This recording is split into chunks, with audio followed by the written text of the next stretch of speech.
Habíamos visto en la clase anterior la responsabilidad y la oportunidad que tenía Israel.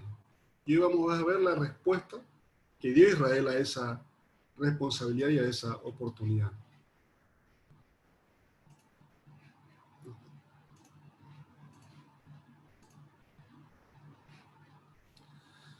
Y habíamos abordado la clase 3 y la clase 4, el módulo 2 del libro 1, intentando mirarnos nosotros como iglesia latinoamericana como un espejo de lo que hizo Israel ante esta convocatoria del Señor, ante este pacto, y tratar de poder ver para aprender con la ayuda del Espíritu Santo cómo poder movernos nosotros como iglesia latinoamericana. Lo primero que tengo que decir, bueno, Dios nos ayuda en esto y para poder vernos en ese espejo es necesario que tengamos una mente lo más global posible, lo más amplia posible en el sentido de que sea lo más abarcativa. Y en esto, la unidad de la iglesia es sumamente importante y ver a Latinoamérica como una iglesia, todo el mundo, ¿no? Pero nosotros, el rol particular que lo podemos ver a Latinoamérica, con un rol específico y verlo como una iglesia todo. Digo Latinoamérica y no toda Latinoamérica, Europa o Iberoamérica, un poco por el contexto en el tiempo de lo que se gestó en Latinoamérica, en lo que es Latinoamérica en el tiempo, lo que es Occidente. Y bueno, y el rol y el llamado que Dios tiene a esto, ¿no? Por eso es importante. Y en la iglesia latinoamericana tenemos un componente de la unidad muy, muy grande y muy sencillo. O sea, yo siempre digo, es muy fácil unirnos en Latinoamérica porque la visión que nos convoca es muy abarcativa, es muy grande y es muy motivadora, que ni más ni menos que predicar el Evangelio de Jesucristo. Entonces, el elemento de unidad, y más aún, el que está trabajando en esa unidad es el Espíritu Santo, y Él lo va a hacer. Entonces, verlo a la iglesia como todo un continente solo, nos allana un montón de cosas en función de la responsabilidad que tenemos. Y nos facilitaría dar la respuesta correcta que espera el Señor, ¿no? Poder ver como en todo. Ahora, cuando yo comienzo a ver sector por sector y caigo en algo que es muy humano, ¿no? Y legítimo, de que pensar que, bueno, que mi iglesia va a salvar al mundo, y yo soy llamado a esto, y bueno, ya pongo el yo, y ahí y vamos a ver que es un reflejo de lo que le pasó a Israel también. Nosotros no estamos exentos de lo que nos pueda pasar. Entonces, en función de la oportunidad, la responsabilidad, la respuesta que vamos a dar mirándonos al espejo de Israel como iglesia latinoamericana, es clave poder vernos como un todo, ¿no? Como una iglesia, como una única, sola iglesia. Y, en esto el Espíritu Santo trabaja y quiere que, bueno, obviamente que seamos uno en Cristo, y el punto de vista práctico, la condición para ser uno es el consenso, ponernos de acuerdo. Y en cualquier consenso, cualquier forma de ponernos de acuerdo, lo primero que tengo que hacer es bajar mi yo de allá arriba y ponerme el último a la fila lo posible, ¿no es cierto? Cuando yo quiero hacer un consenso y digo, yo tengo la verdad y mi iglesia, o sea, entonces ahí limito todo consenso posible, ¿no es cierto? Entonces, que ni es más ni menos lo que Jesús dijo. Cuando Jesús dijo, el que quiera liderar, último a la fila, el que quiera ponerse último a la fila, o sea, es una enseñanza muy clara de que para hacer cosas a la altura de lo que Dios espera, debemos hacerlo en unidad, y para que haya unidad debe haber consenso, y para que haya consenso debo estar dispuesto como líder a ponerme último a la fila. Pero no, esto no tiene que ser solamente un discurso, que una cosa es decirlo, otra cosa es hacerlo, sino que debo tener una convicción de poder hacerlo. Y el elemento que me ayuda en esa convicción, naturalmente, claro, es lo que Cristo prometió y el poder del Espíritu Santo, ¿no? Es el elemento que me ayuda a convencerme. Ahora, ¿cómo hago para convencerme? ¿Qué el Espíritu Santo va a mover en mí para convencerme? De amar a mis colegas y amar a los que no conocen, amar a la iglesia, en definitiva, amar a la iglesia latinoamericana. La primera bendecida en esta respuesta que tenemos que dar es la iglesia latinoamericana. Entonces, nuestro amor es por la iglesia latinoamericana, por nuestros hermanos latinoamericanos, es lo que queremos bendecir, invitándoles con toda nuestra alma a que se unan a la misión de Dios. De hecho, lo están, pero falta ordenar lo urgente y lo importante, ¿no? Como siempre decimos. Y en esto, lo que nos puede mover es pedirle a Dios, y lo que nos da es la compasión. La compasión es el elemento motivador por excelencia y convocante. Pero ¿qué es la compasión? Eso que sale de las entrañas. Yo creo que una vez lo compartí, esto que me sale de adentro. Me sale algo que no sale y yo no lo puedo atajar, es algo que las entrañas, que no es lo mismo que la piedad. Fíjense que la piedad es vertical, ¿no? Uno siente por el otro, yo estoy arriba, siento por... No es eso. La compasión es distinto que la piedad. La piedad, por supuesto, que es un atributo y un mover que también nos inspira el Espíritu Santo, pero la compasión es lo que nos lleva a ver como que justamente Jesús decía, veía las multitudes y ¿qué sentía el Señor? Compasión por ellas. Y lo único que nos puede mover a un montón de cosas, entre esos, a ponernos últimos de la fila, y sacar mis reinitos, bajar mi ministerio, y ser manguera, como decíamos, lo que nos va a motivar es la compasión. O sea, la compasión es lo que... Entonces, primer pedido al Señor, danos compasión para que podamos dar la respuesta correcta a lo que tú esperas. Sin esa compasión por los perdidos, compasión por los que no te conocen, y compasión también por nuestros hermanos que por ahí están desenfocados en lo que realmente es importante. Ayúdanos a ganarlos, no a criticarlos, no a decirle que ellos no están en lo importante, no, sino a ganarlos, a generar consenso para poder ganarlos para lo que es importante. Y entonces ahí viene un poco el camino para la respuesta que tenemos que dar. Vamos a analizar un poquito qué pasó con Israel, que ustedes saben, todos conocen la respuesta, viéndolo en un espejo. Y primero que tenemos que decir que Israel falló en su responsabilidad de ser agente de Dios para bendición, ¿no es cierto? No estuvo, se puede decir, desde el punto de vista humanamente, no estuvo a la altura de las circunstancias. Dios sabe que por alguna razón esto pasó, pero Israel revelaba un corazón idólatra e incrédulo.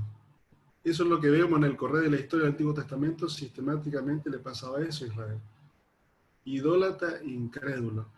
Y observemos, nosotros es muy fácil mirar el Antiguo Testamento y decirle a Israel, a ustedes no estuvieron a la altura. Ustedes, y rápidamente nos sale la naturaleza acusadora que habitualmente el ser humano tiene, ¿no? A ustedes, no nosotros, a ustedes no estuvieron a la altura, ustedes tenían un corazón idólatra incrédulo.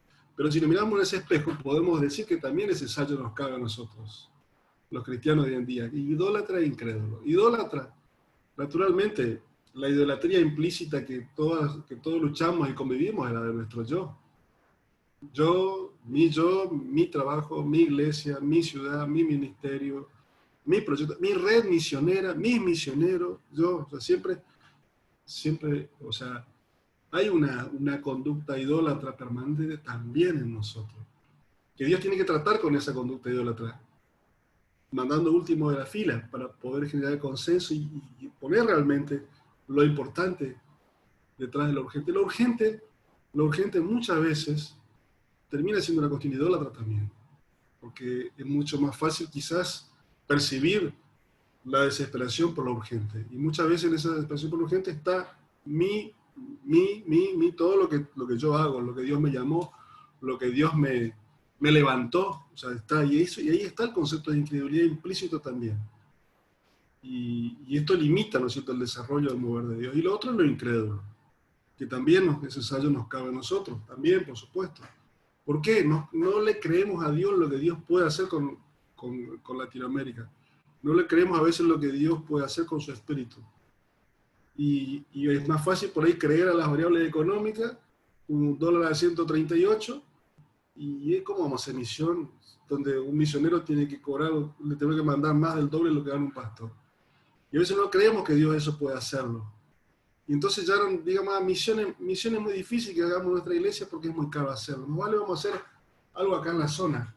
Porque, y utilizamos el pretexto de decir, Dios nos está moviendo, por algo Dios no acomoda las circunstancias. Y Dios nos está moviendo que hagamos otra cosa. Y perdemos ese foco de lo que es realmente importante, de lo que Dios nos mandó. Vayan y hagan discípulos. Eso es lo importante. Olvídense, las promesas del Señor, Mateo 28, Hechos 1:8, son contundentes. Y entonces a veces nos falta la cuota de credulidad, como cuando lo llamó a Abraham: fe, paciencia, obediencia. Entonces ese corazón que a veces que revelaba Israel en el Antiguo Testamento, incredulidad, idolatría, también hoy nos pasa a nosotros. Y es algo que nosotros tenemos que ver cómo pasó para que también nos pase a nosotros. Y Dios a veces nos llama la atención, llama la atención no en el sentido de disciplina, me refiero, nos llama la atención, nos llama nuestra atención a que miremos, porque Él nos quiere revelar cosas que quiere hacer. Y Dios quiere que en Latinoamérica que dejemos también esta idolatría por mi proyecto personal, por mi proyecto de cómo yo sé que la idolatría nos pega en nuestra red de iglesias. Insisto, esto no es un juicio de valor, simplemente es un análisis para orar en esa dirección. Y el consejo de pastor de la ciudad, como decíamos, tiene que funcionar. ¿Cómo puede ser que no nos podemos juntar 30 pastores en función de algo importante, ¿no? Entonces, bueno, porque cada cual armamos nuestro reinito y no nos queremos compartir nuestro reinito con el otro. Entonces ahí hay un concepto que también tenía Israel y que también nos pega a nosotros. Y oremos para que Dios nos quite eso. Bajar todas nuestras barreras, bajar todos nuestros reinados chiquitos, para que reine únicamente el Señor Jesucristo en nuestra vida, en nuestra iglesia y en nuestro ministerio. Y la cosa práctica, como decía el Señor, a la cola, el último de la fila, para poder realmente ser útil en la mano del Señor. En esto, muchas cosas ya están inventadas y lo único que hay que hacer es ser sensible a la voz del Señor. El pueblo demostró continuamente su infidelidad al Señor. Desobediencia y idolatría fueron respuesta a la bendición divina, ¿no? Dios demuestra más activamente su poder siempre, constantemente, a favor de Israel. Los bendijo en cada paso de su desarrollo como nación, los libró de Egipto, los alimentó en el desierto, venció a sus enemigos por todos lados y le permitió tomar posesión de la tierra prometida, le dio ley mosaica, constitución, que si obedecía, parte del pacto que hizo con ellos, tendrían salud, riqueza y seguridad. Yo sé que muchas veces, y acá puede haber diferencia de pensamiento también, bueno, las promesas de Israel son para Israel, la iglesia está bien. Hasta muchos aspectos se puede debatir, pero no vale la pena perder tiempo en debatir si es. Lo que sí podemos ver es que en Cristo las promesas de Israel también se traducen a nosotros. Nosotros estamos ocupando el puesto de trabajo que Israel ocupó antes. ¿Sí? Desde ese punto de vista, naturalmente, que puedo tomar todo lo que era para Israel, porque más allá que sea promesa para mí, no voy a entrar en ese debate, sino que lo que sí es una práctica, para ser efectivo la obra del Señor, llevado por el Espíritu Santo, yo puedo mirar lo que hizo Israel ante la responsabilidad y llamado que tenía, y bueno, y puedo aplicar de nuevo. Esto es como cuando uno a un puesto de trabajo, el que estuvo anterior a este puesto trata de ver qué hizo para no hacer los mismos errores, para poder ser más eficiente, nada más. Desde el punto de vista hasta operativo, esto tiene una aplicación práctica, ¿no es cierto? De mirar qué hizo Israel y ahora mirarnos nosotros y poder actuar en consecuencia. Creo que el Espíritu Santo, eso es cuando nos llama la atención, nos quiere mostrar. Y acá empezamos a saber un poquito las consecuencias de no haber aprovechado la oportunidad. Naturalmente, y bueno, y esto también es para observar nosotros como continente. Israel, al no asumir su responsabilidad y aprovechar su oportunidad, bueno, vino una dispersión, consecuencia de no asumir su responsabilidad. Los profetas continuamente denunciaron la decadencia y la infidelidad del pueblo de Dios, ¿no? Y le recordaban una y otra vez la obligación que tenían al respecto, ¿no? Algunas veces tuvieron éxito e hicieron volver los ojos de esta nación hacia el Señor, Dios los bendijo, cumplió su parte, pero la mayoría de las veces su testimonio fue tan pobre que resultó ser un testimonio negativo, una piedra de tropiezo para el avance del reino de Dios. Israel, desprovista de protección y bendición de Dios, fue consumida por las naciones de su alrededor. Los judíos fueron deportados a Babilonia. Primeramente se dividieron. Y fue hasta el año 536 que Ciro emitió un decreto por el cual permitió que los judíos iniciaran su regreso. Solamente por medio de la pesada mano de la disciplina que Dios empezó a cumplir su propósito a través de Israel. Bueno, hay muchas promesas y muchos pasajes donde Dios comienza a marcar la línea del desarrollo de Israel. En Ezequiel 20, 33. El propósito misionero de Dios fue claramente llevado, se está claramente llevando a cabo, ¿no? Dios llevará a cabo su propósito sí o sí, de una forma u otra. La dispersión de Israel hizo que, bueno, como sabemos, no volviera a reunirse como entidad política, aproximadamente 2500 años durante este tiempo, pero durante este tiempo hubo un remanente de judíos diseminados por Babilonia y por el imperio persa que expansieron también su nombre a las naciones. Dios ocupó también esto.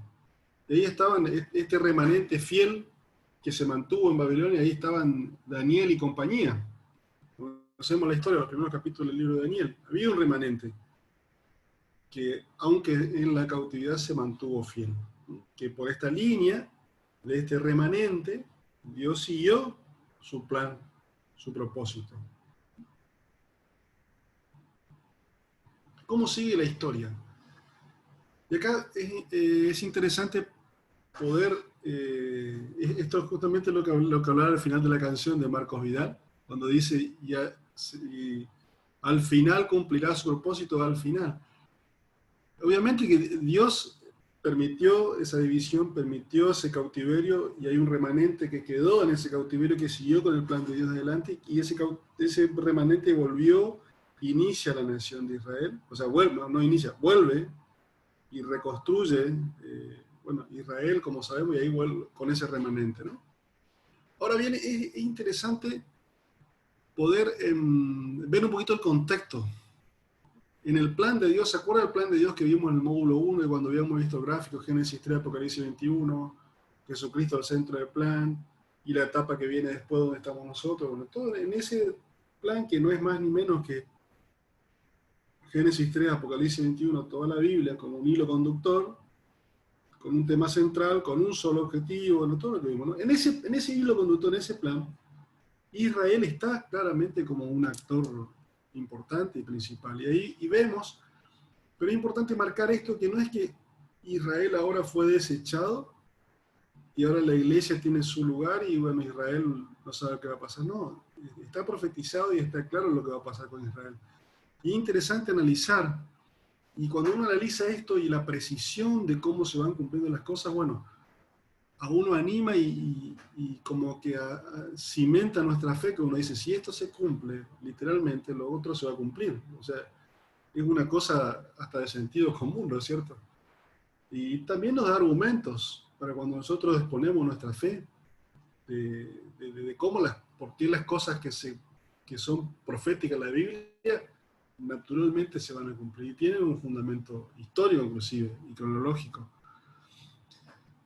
Nosotros vemos un poquito, repasando ahí rápidamente, vemos que de Abraham a Jesucristo, ahí está el desarrollo de Israel, ¿no es cierto? Pero vemos que acá en Lucas 19, 41 al 46, este es un versículo clave para la nación de Israel.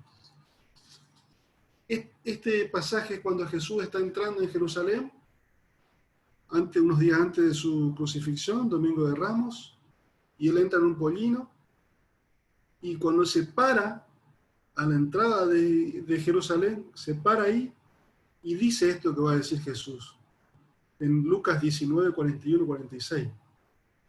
Y acá cuando Jesús pronuncia esto, lo que hace literalmente aprieta el reloj de la historia para Israel. La historia de Israel en el plan de Dios se congela. Y Israel a partir de ahí sale de escena del plan de Dios. Y ahí entra la iglesia. Y Jesús, en Lucas 19, 41 al 46, les leo, dice, y cuando llegó cerca de la ciudad al verla, lloró sobre ella. Lloró, tuvo compasión, diciendo, oh, si también tú conocieses, al menos en este tu día, lo que es para tu paz. Entonces ya dice, como diciendo, este día es clave. Mas ahora está encubierto tus ojos.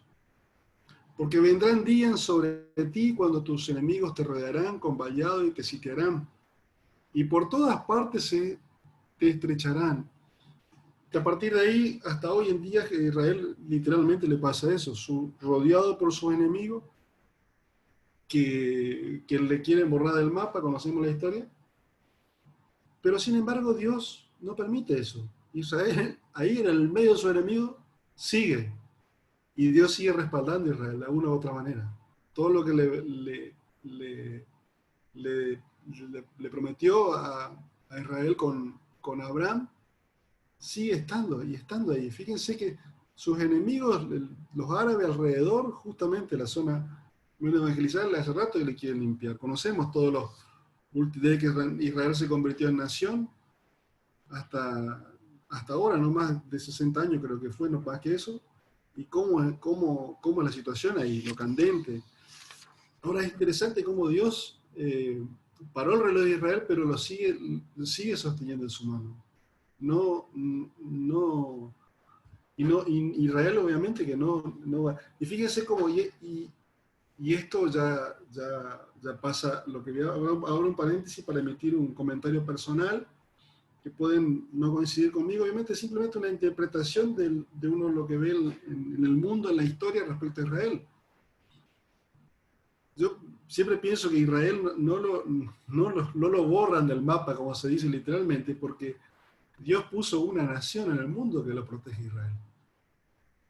Israel no, la nación que siempre protegió a Israel y sigue protegiendo es Estados Unidos.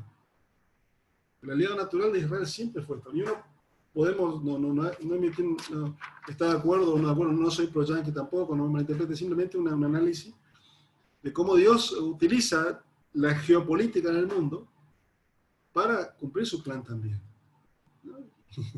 y Israel y se cumple también esto de ¿cómo? Bendeciré a los que te bendicen, maldeciré a los que te bendicen, bendeciré a los que te bendicen.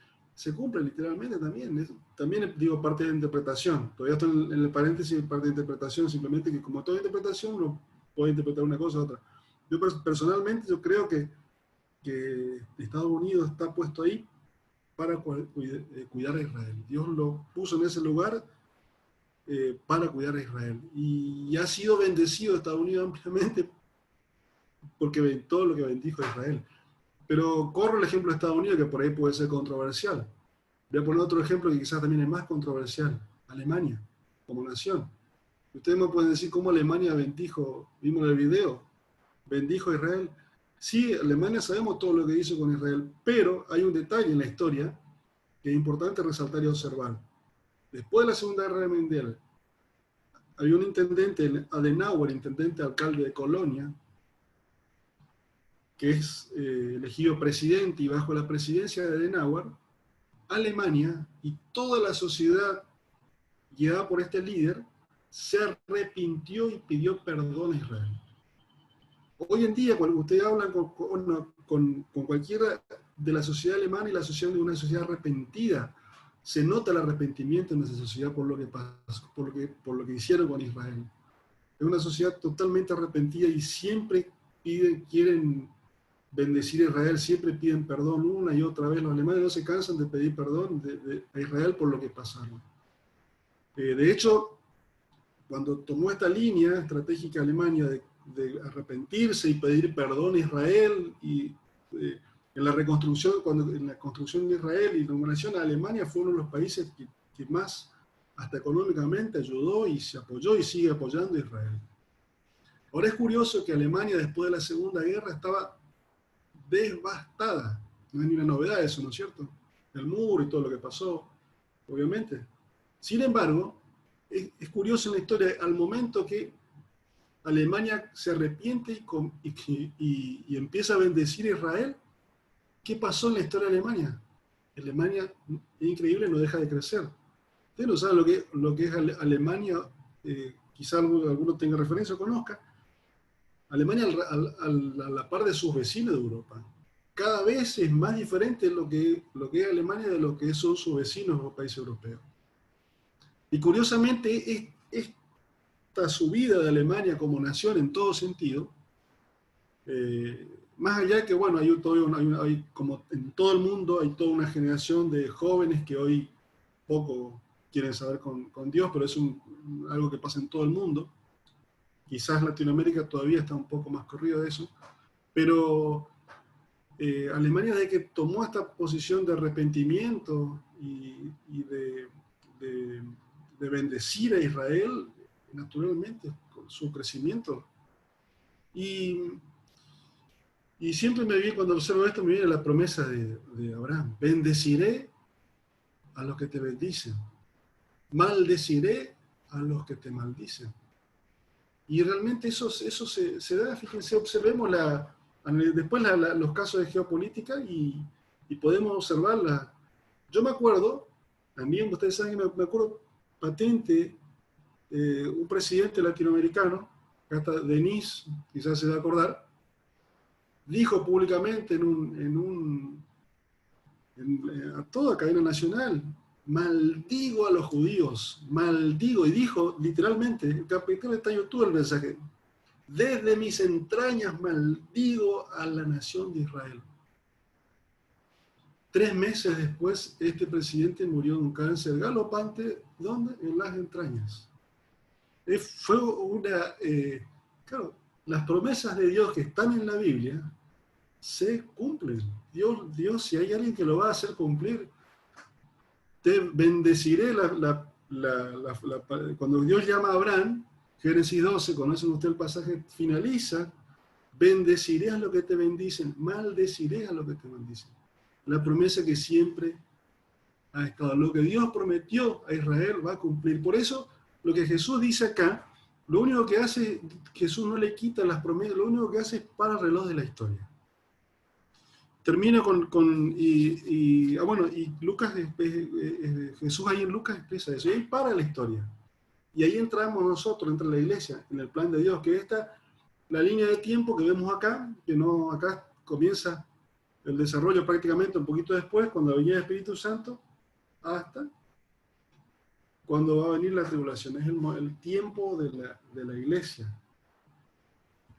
La iglesia tiene la oportunidad, tiene la responsabilidad y está dando respuestas.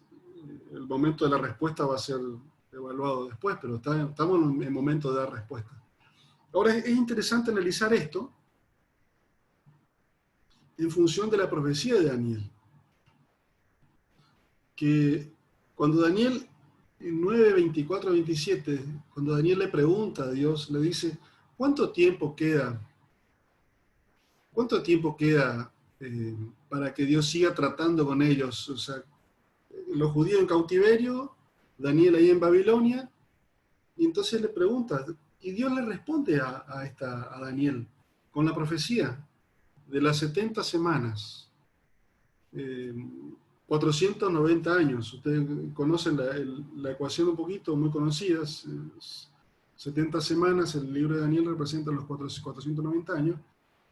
Y es interesante que cuando se da la orden de reconstruir Jerusalén, cuando se emite el edicto de reconstruir Jerusalén y se devuelve a los judíos a su tierra, literalmente desde esa orden hasta la cruz de Cristo, cronológicamente esto está calculado, pasaron 483 años.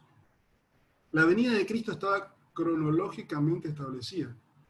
Y es interesante, uno cuando analiza esto, fortalece nuestra fe, porque uno dice, vale, esto es realmente una comprobación empírica, cronológica e histórica, o sea, es real, sentido común puro. Uno dice que esto puede afirmar que la venida de Cristo estaba cronológicamente establecida.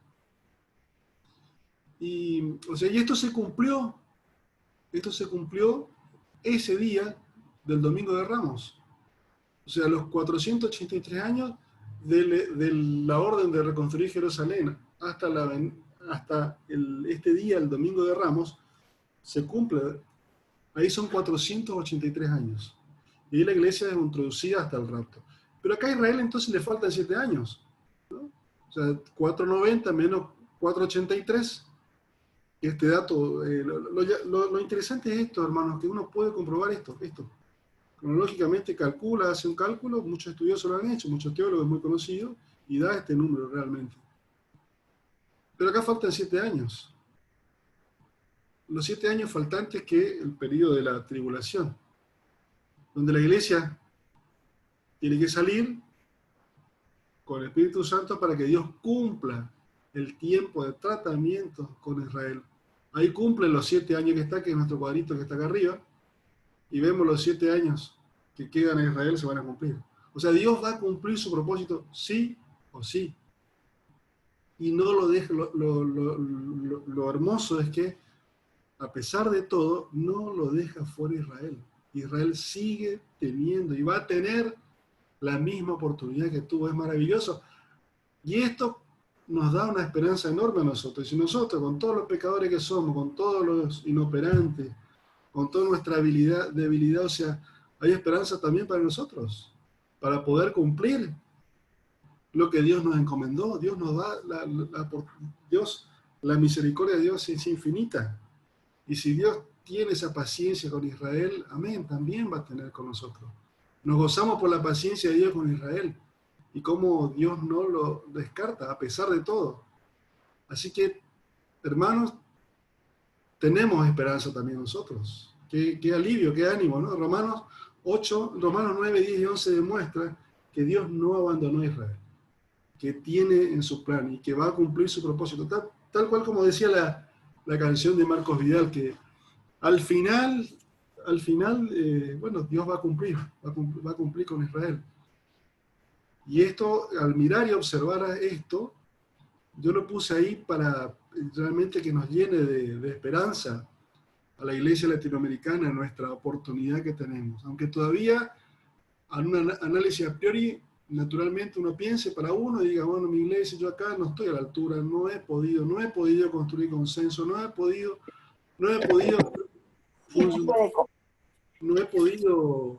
estar a la altura para poder juntarme con mis otros pastores, para poder enviar un misionero, y eso es un fracaso que a uno le pesa en la espalda, ¿no es cierto?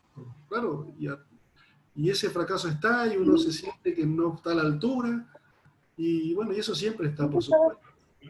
Pero bueno, al ver la historia y al ver la paciencia y la oportunidad renovada permanentemente con Israel, que imagínense, después de todo, al final Israel sigue estando en los planos. O sea que eso nos da una esperanza para todos los siervos o pastores que nos sentimos, no estamos a la altura de no poder ponernos de acuerdo para poder enviar y hacer la tarea que tenemos que hacer, ¿no es cierto?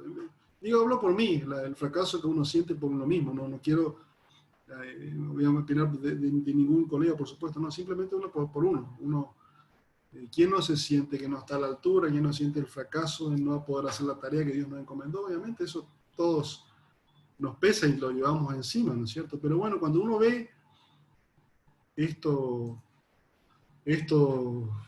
¿Qué hizo con Israel? Bueno, nos anima. Si semejante cuestión, bueno, Dios también siempre nos espera. Y esto nos habla, hermanos, a que la oportunidad que tenemos todavía está ahí, Dios esperándonos. Quiero analizar con ustedes rapidito ahora el libro de Jonás. Porque el libro de Jonás también nos pone frente a un espejo. Y yo no lo quiero analizar desde el punto de vista que cuando yo la primera vez que leí Jonás, y a usted lo habrá pasado, enseguida, Jonás el desobediente. Jonás, no lo vamos a ver desde ese punto de vista, veamos de otro punto de vista Jonás. Jonás no la tenía muy fácil, hay que estar en el lugar de Jonás. Hoy, naturalmente, es fácil, o sea, bueno, Jonás es el desobediente, y cuando uno quiere predicar o decir algo de la desobediencia, ¿quién cita? El ejemplo de Jonás siempre trae, ¿no es cierto? Pobre Jonás, Jonás, algún día ya en el cielo, cuando lo encontremos, nos va a decir, alguna vez podían poner otro ejemplo de desobediente, porque siempre me cargan a mí ese saco del desobediente, diría Jonás. Pero analicemos un poquito la historia de Jonás como un espejo. Lo que afrontó Jonás, lo que pasó, cómo tuvo que resolver, cómo Dios influyó para que él resuelva su situación.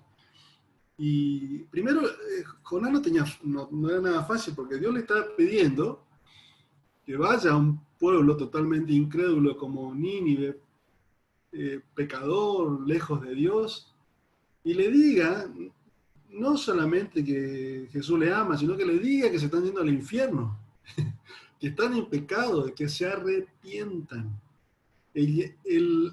Lo que encomienda Dios a Jonás es un mensaje de arrepentimiento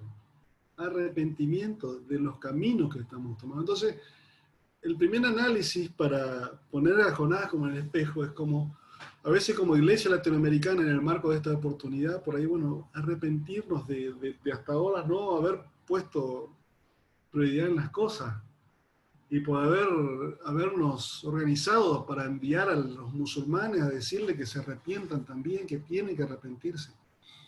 El arrepentimiento es la clave de la nueva creación, ¿no es cierto? O sea, el mensaje de salvación que el Espíritu Santo envía siempre empieza por arrepentimiento. El arrepentimiento, ustedes saben, ¿no? Es clave. Todo ahí, el Espíritu Santo cuando obra por el arrepentimiento. Claro, decirle a las personas que se arrepienten, pero Dios no le pedía a Jonás que él vaya y arme un discurso, sino que lo único que le pedía a Jonás es que sea obediente, que Dios le iba a respaldar y que Dios se iba a encargar. Lo único que esperaba es que Jonás sea proactivo y vaya y haga lo que Dios, nada más que eso. Pero Jonás la tenía fácil, por supuesto, porque conocía, tenía referencia de Nínive y decía, no hay otro que pueda ir, justo. Y bueno, y Jonás estuvo luchando, no fue fácil. Rapidito repaso un poquito ahí esto, es que Jonás recibe el mandato de ir a Nínive, esto estoy citando el libro de Jonás. Dios responde a la huida de Jonás con una tempestad, esto conocemos la historia, un gran pez, que por instrucciones de Jehová abre su boca y traga a Jonás. Jonás implora a Dios que lo rescate. Dios repite su orden al hombre cuya vida afirma la salvación de Jonás. Dios le vuelve a dar una oportunidad a Jonás. No es que le descartó a Jonás, sino que le volvió a dar una oportunidad. Jonás responde ahora a este llamado, va a Nínive y predica arrepentimiento. Los obstáculos más grandes para cumplir el mandato misionero era Jonás mismo. El obstáculo más grande muchas veces somos nosotros mismos, que no le creemos a Dios y que no queremos hacer lo que tenemos que hacer y muchas veces, no sé si excusamos la palabra, pero hacemos otras cosas que también son importantes, pero no tan importantes como obedecer a Dios. Muchas veces terminamos siendo los líderes el mismo obstáculo por no liberar todo el potencial que Dios tiene, que el Espíritu Santo quiere hacer, y queremos torcer para hacer otra cosa que también es importante, pero insisto, no tan importante como lo que realmente tenemos que hacer. Y, y Jonás, bueno, conocemos la historia, pero es interesante lo que podemos reflexionar de Jonás es esta otra oportunidad. Jonás tuvo una segunda oportunidad. Israel va a tener otra oportunidad. Nosotros en Latinoamérica, gracias a Dios, Dios nos está dando una otra. Nuestra iglesia, mi iglesia, o la iglesia que todavía no hace misión, va a tener oportunidad. Y ¿saben qué, hermanos? Para nuestros amados hermanos en América que todavía no están haciendo misión, la oportunidad Dios quiere canalizar de nosotros, de que nosotros que podamos compartir con ellos, podamos compartir, podamos predicar los versículos misioneros, podamos hacerle ver, no nosotros, sino que el Espíritu Santo es lo que lo va a hacer. Pero quiere que nosotros, Dios quiere que le creamos que Él lo puede hacer, que Él va a revertir la situación de la visión de la iglesia latinoamericana. Y en lugar de ser 30% de iglesias que nos involucramos en visión y 70% no, que sea, Dios quiere que sea al revés, que seamos 70% que sí estamos involucrados y 30% que quizás que no. Esta oportunidad es la que Dios está dando al remanente que creemos que es lo más importante, para poder alcanzar, si se quiere, ganar o convencer. Bueno, no me gusta utilizar la palabra convencer, porque nosotros no convencemos, convence el Espíritu Santo, pero poder sumar. Nosotros, ustedes saben que hay 3 cosas que podemos hacer en misión, pero hay una cuarta más. O sea, puedo ir, no puedo orar por los que van o ofrendar para que otros vayan, pero hay una cuarta cosa más que puedo hacer, en función del contexto y la demanda que tenemos en comprometer a la iglesia, que es tratar de ganar a nuestros pastores, la iglesia vecina, el consejo pastoral de mi pueblo, otros líderes de jóvenes de otras iglesias.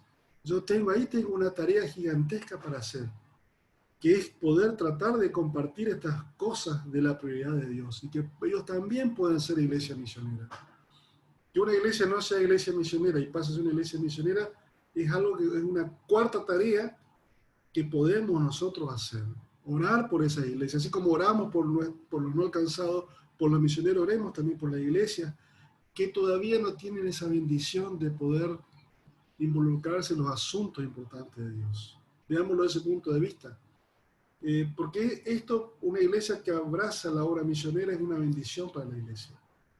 Y no es que uno busca la bendición, sino que es parte del combo que viene junto. Poner las cosas de Dios como importante, la iglesia es bendecida.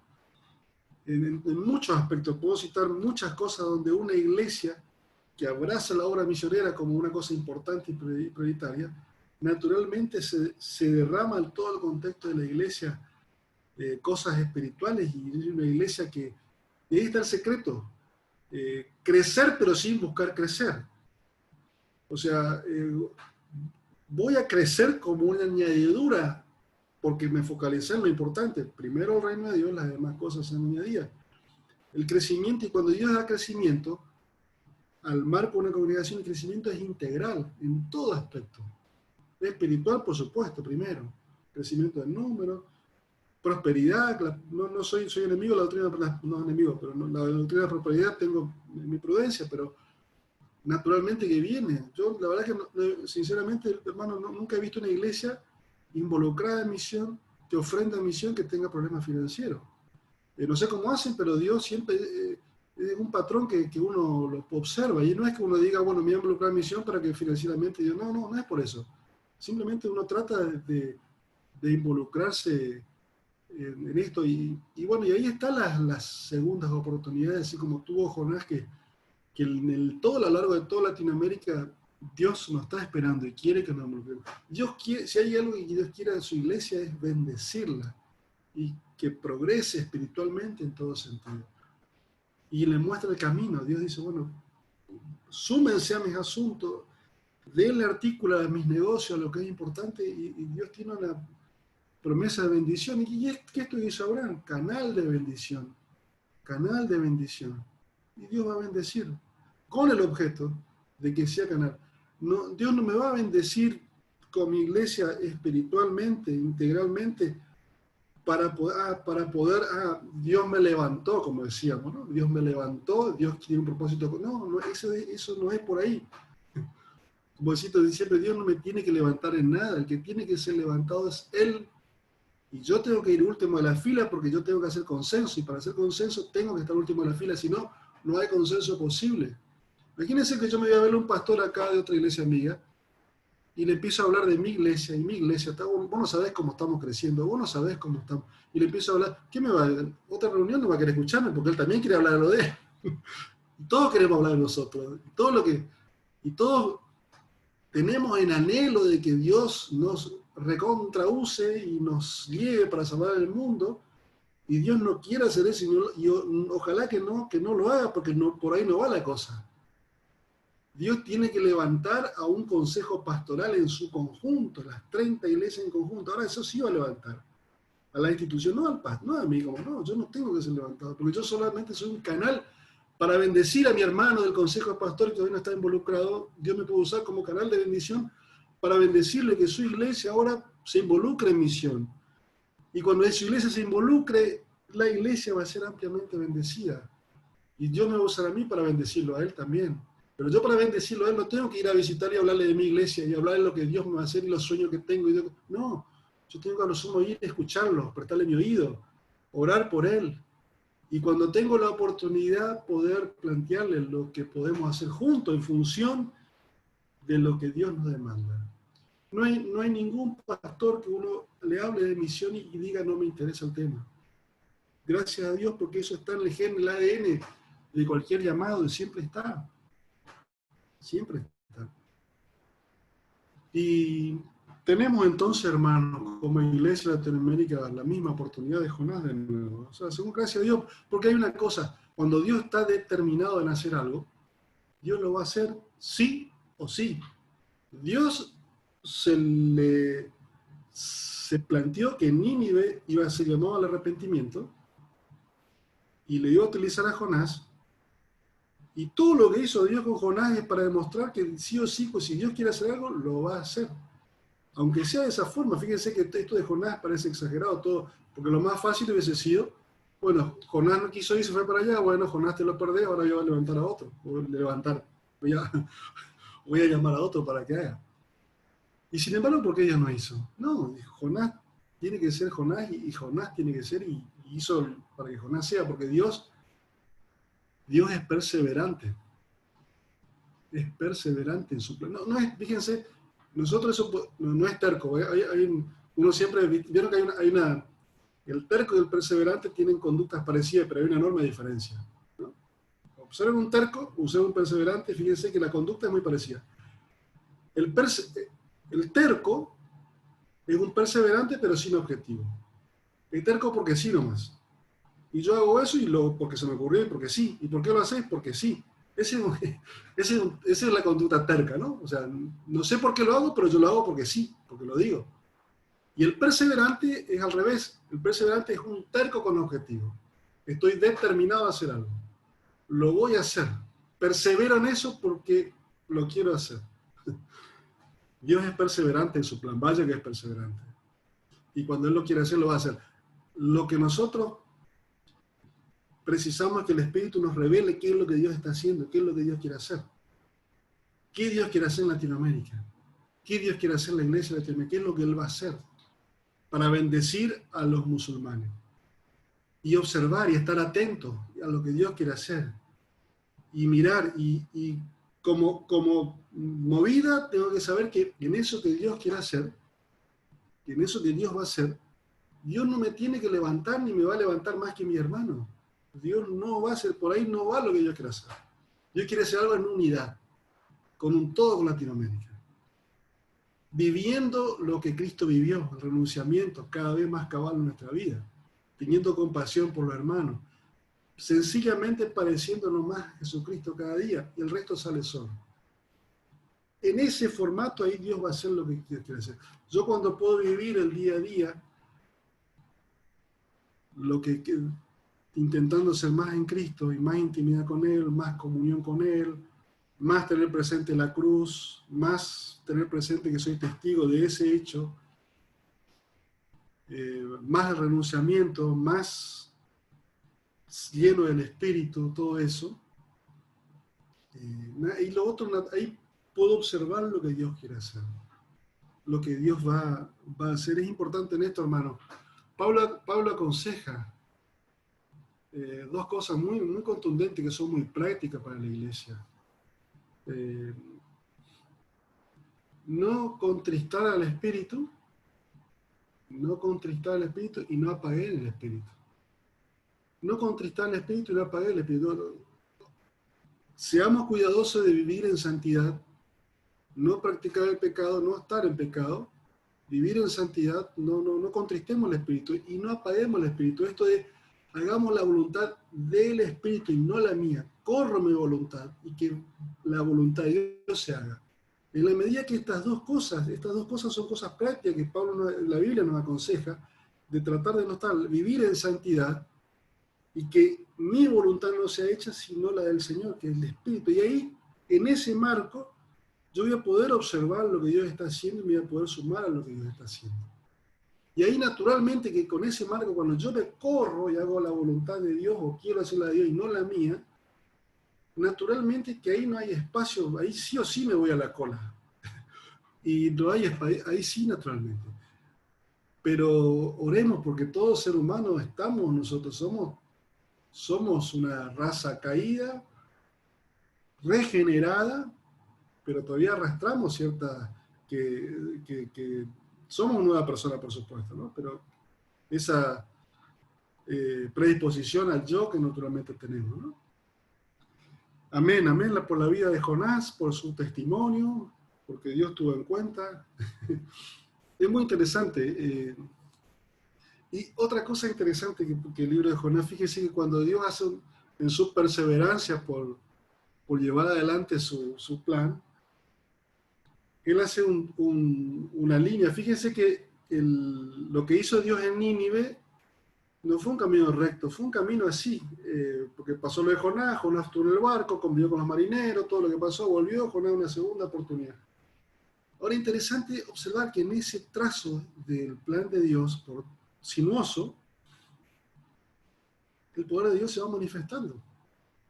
En todos los aspectos de ese camino sinuoso, el poder de Dios permanentemente se va manifestando. Entonces, cuando Dios está determinado a hacer algo y lo va haciendo, su poder arrollador va haciendo. Y el hecho contundente de esto es el testimonio de los marineros en el barco, que se terminan todos convirtiendo, ¿no? Se terminan convirtiendo porque primero le dicen, bueno, dormilón, orá tu Dios, ¿no? Orá el tuyo, que por ahí, y después terminan alabando a Dios. ¿Qué pasó en el medio de esos marineros ante esa situación? Se terminaron convirtiendo. Y esto pasa cuando el trazo del plan de Dios pasa por un lugar, naturalmente el Espíritu va arrastrando todo lo que encuentra por el camino. Amén por eso, gloria a Dios por eso.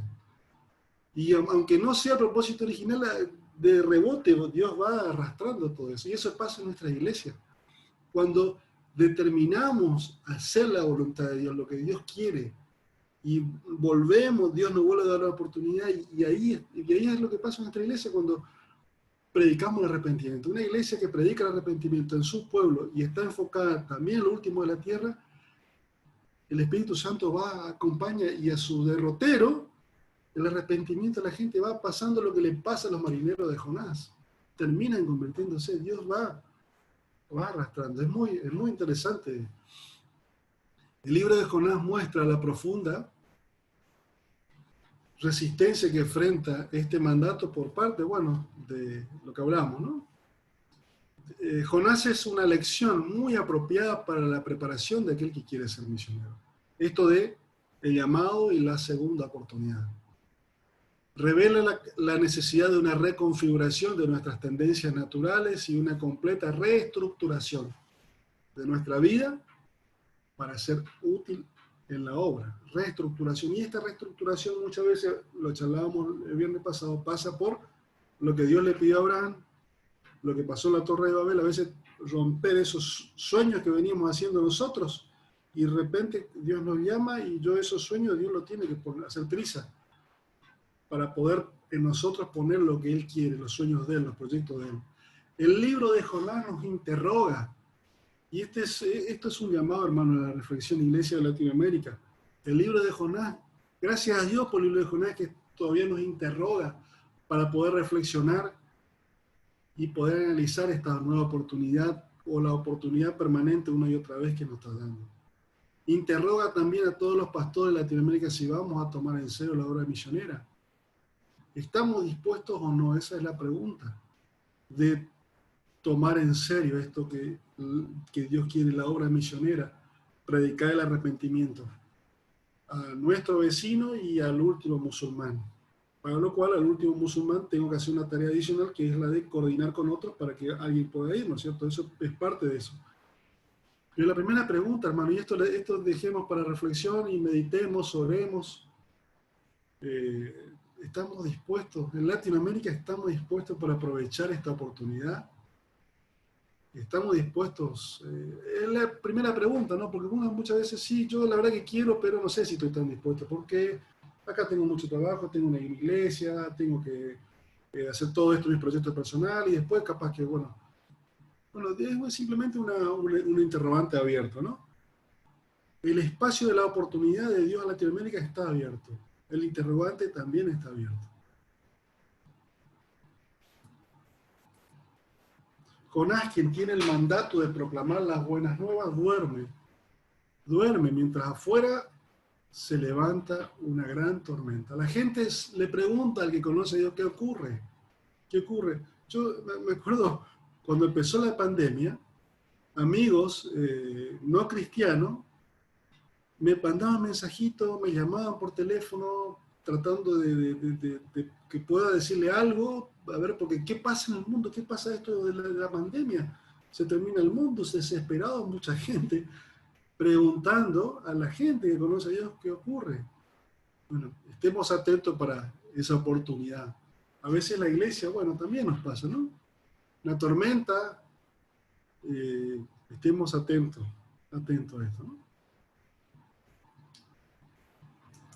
El libro de Jonás está dirigido a Israel, el recipiente de toda la revelación y la bendición de Dios, que se rehúsa a poner su pie en un territorio extraño para decir a los pueblos su mensaje de juicio y liberación. Fíjense que el arrepentimiento viene con generalmente esto, ¿no? Juicio y liberación.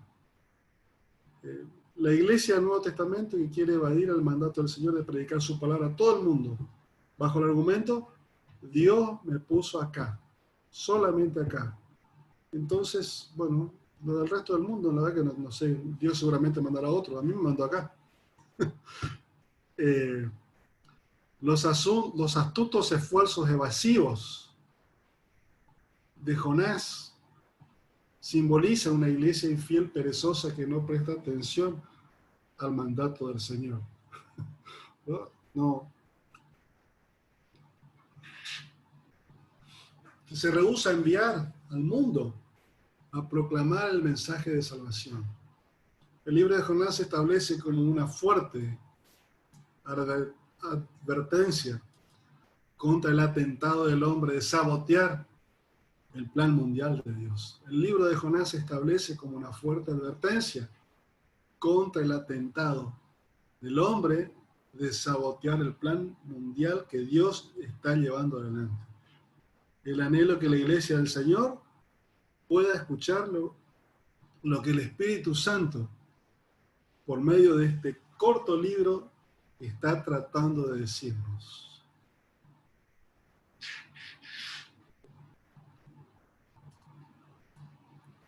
El pecado de Jonás, el pecado de un ministro. Quiero, para terminar, acá yo puse esta última diapositiva. Simplemente es un paralelismo para poder mirarnos en el espejo. Jonás es llamado a ir a los no alcanzados. Nosotros en Latinoamérica hoy somos llamados a ir o enviar a los no alcanzados. Jonás es indiferente a lo que Dios quiere hacer. La iglesia, podemos decir que en algún aspecto duerme indiferente a lo que Dios quiere hacer afuera del templo y en el mundo. Jonás duerme indiferente aún cuando afuera se desata la tempestad. Punto 3. Jonás no puede escapar tan fácil del mandato de Dios. Nosotros tampoco, gracias a Dios. Gracias a Dios, nosotros tampoco Y Dios nos vuelve a dar una y otra vez la oportunidad. Jonás fue testigo de la misericordia de Dios en su vida, igual que nosotros, en todo aspecto. Cuando nosotros miramos la misericordia de Dios, bueno, que sin palabras, ¿no? En nuestra vida, en nuestra familia, en nuestra iglesia, en nuestro trabajo, en nuestro país, nuestro continente, bendito continente Latinoamérica, la misericordia de Dios derramada en todo nuestro continente. Amén, gloria a Dios por eso, ¿no? Qué privilegio, la cantidad de iglesias que somos, la cantidad de cristianos que cada vez somos más y más. Esto es maravilloso. Nínive respondió al llamado al arrepentimiento. O sea, Nínive, fíjense, Nínive, algo, uno diría, como diría Jonás, totalmente duro. ¿Quién me van a escuchar? Los musulmanes, ustedes no saben lo que son los musulmanes. ¿Quién me van a escuchar los musulmanes? Ellos tienen arraigado el Corán. ¿Quién me van a escuchar? Yo llegando acá, un latino allá hablando a ellos, ni si el idioma de ellos hablar. ¿Qué voy a hacer allá si ellos son un caso perdidísimo? No me voy a convertir, ni Dios tiene idea de otro plan con ellos. Y sin embargo, eso a Dios no le agrada, porque Dios no piensa así. Dios, si está insistiendo a Latinoamérica que vaya a los musulmanes, porque Dios ya tiene preparado que se arrepientan. Que se arrepientan. Falta el vocero, que les diga lo que Jonás tenía que decirle también a los musulmanes. Arrepiéntanse. El reino de Dios se ha acercado.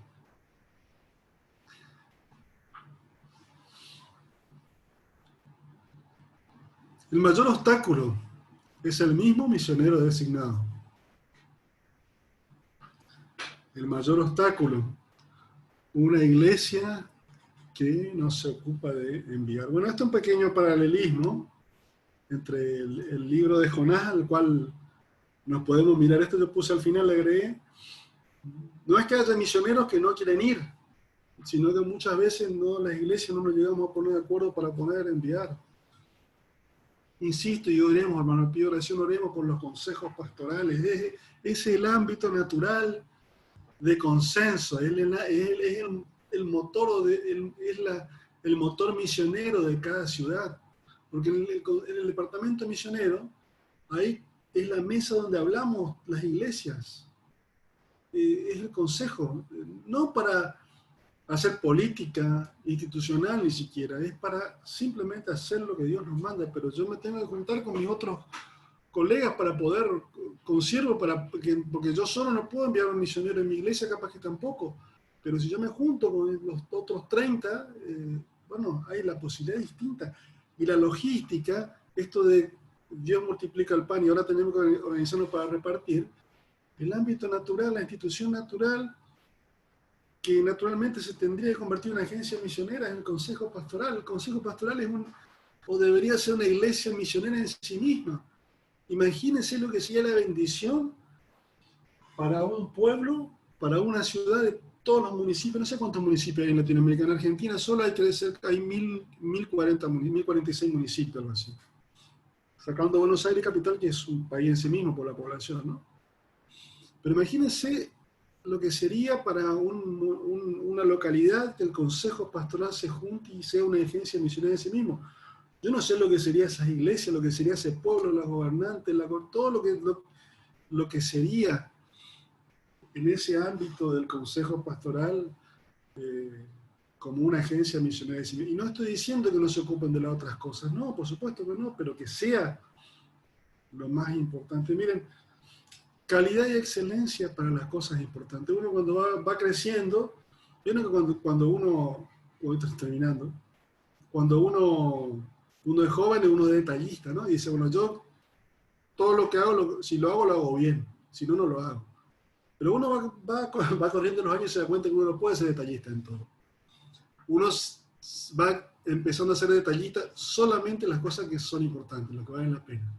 Y ahí viene la frase, calidad y excelencia, solo para lo que es importante, solo para lo que vale la pena. Me viene a la mente un principio matemático, no un principio matemático, un principio general hecho por un físico matemático, un tal Pareto, un científico italiano, año 1740 y pico, estableció un principio que hoy se ocupa, es muy común, usted lo habrá escuchado, se llama principio de Pareto o regla del 80-20.